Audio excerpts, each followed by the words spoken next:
All right, now we're going to set up for something completely different. We're in the same studio, but what we've done is we're going to set up for a very masculine shot, very masculine looking portrait, very dark, just a little bit of light.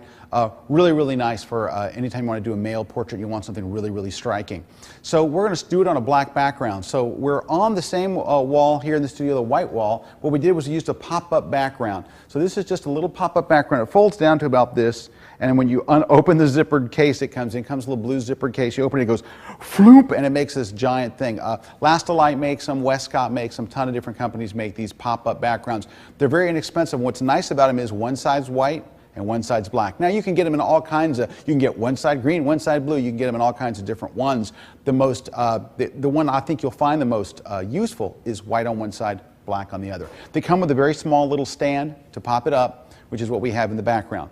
Now, we're going to have to deal with a problem in this studio because everything in this studio is white that you're probably not going to have to deal with when you do this yourself. And that is that the light, if it hits something white, it reflects. That's why you'll see reflectors are either white or silver, because you want the light to reflect. Well, the problem here is the light in this room, everything is white. The drapes are white, the ground's white, the floor's white, everything. So we just took this big flat right here. It's a big black wall, for lack of a better term. You can buy these. You can buy these at sign shops, and they sell them. They're about 40 bucks a sheet, and you'll hear them referred to in the lighting trade as V-flats. Because what you do is you'll buy one big 8-foot by 4-foot panel, another 8-foot by 4-foot, and then you'll tape it together with gaffer's tape, with black gaffer's tape in the middle, and it makes this giant V. The reason why we're putting it in here, and you probably won't even have to do this, is because everything's white and light's going to bounce everywhere. That's not good in a lighting situation where we want just a little bit of light falling on our subject. So I'm going to bring Mark in again. So Mark, come on in here. We're going to have you sit right here. And what I'm going to do is I'm going to have Mark kind of look over here as if I'm shooting from this camera position, but you can see where I'm actually going to be shooting for.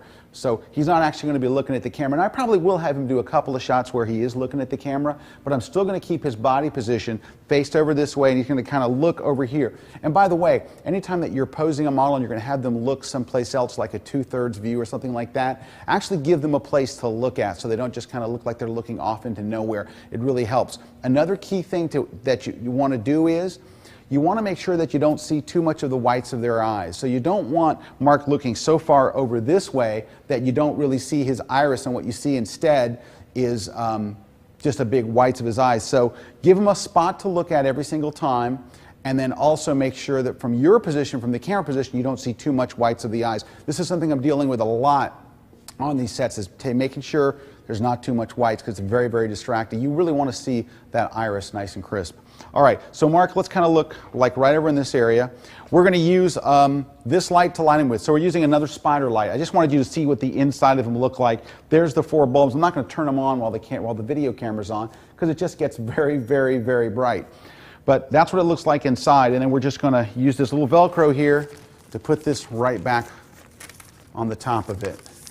It just Velcros right on, kind of seals up, keeps the light from spilling out all the way around like that. And that's all there is to it. Now, the placement of this light is what this technique is all about. Now, where are you using spider lights? You can use strobes. It makes absolutely no difference. Doesn't matter what your light source is, whether you're using continuous light like we're using here, or a strobe, the light placement and everything else is going to be the same. All I'm going to do is I'm going to take the light here, and I don't want to actually aim it directly at him here. I kind of want to aim it to where it's just kind of skimming him a little bit this way. So I'm almost going to kind of aim the light straight. And what I want is, I want this side of his face really well lit. And then I want to have it kind of fall off, and it should be very, very dark and shadowy on this side of his face over here. So lots of dark shadows and stuff over here. If there's a little bit of light, it's okay. And so that's what this technique is really all going to be about, is trying to make sure that there is a little bit of light so you can see here. I don't really want to put a reflector in here. I really just want to be able to turn this light back and forth a little bit until I get just a little bit of light there. All right? So what you can do is, we're going to shoot in aperture priority mode.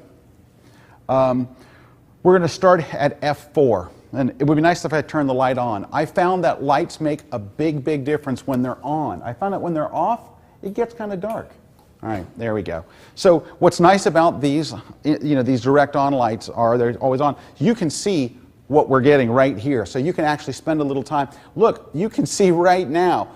How much different is what the camera is going to see than what you're going to see? Well, what you see is what you get with instant lights, and that's why it's nice to use them for this video so you can really see what's going on. All right, so keep looking where you are, Mark. I'm going to kind of give you get a head and shoulders kind of look. Now, where do I focus on Mark? I want to put the little sensor in the middle of my camera. I want to move it to where it is right over his eyes. The most critical thing to be in focus in one of these portraits, especially when I'm at f4. So f4 has a very shallow depth of field. It's very possible at f4 that Mark's nose will be in focus, but the back of his head will be out of focus.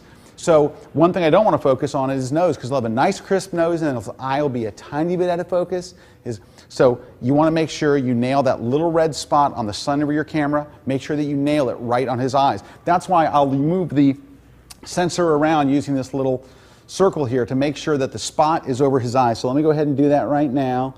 I'm going to move it to where there is. The spot is directly on his eyes. All right, Mark, I'm seeing just a hair too much of the iris, so if you can look a little, just move your eyes, not your head or anything, but I'm going to have you look a little more over here. Perfect.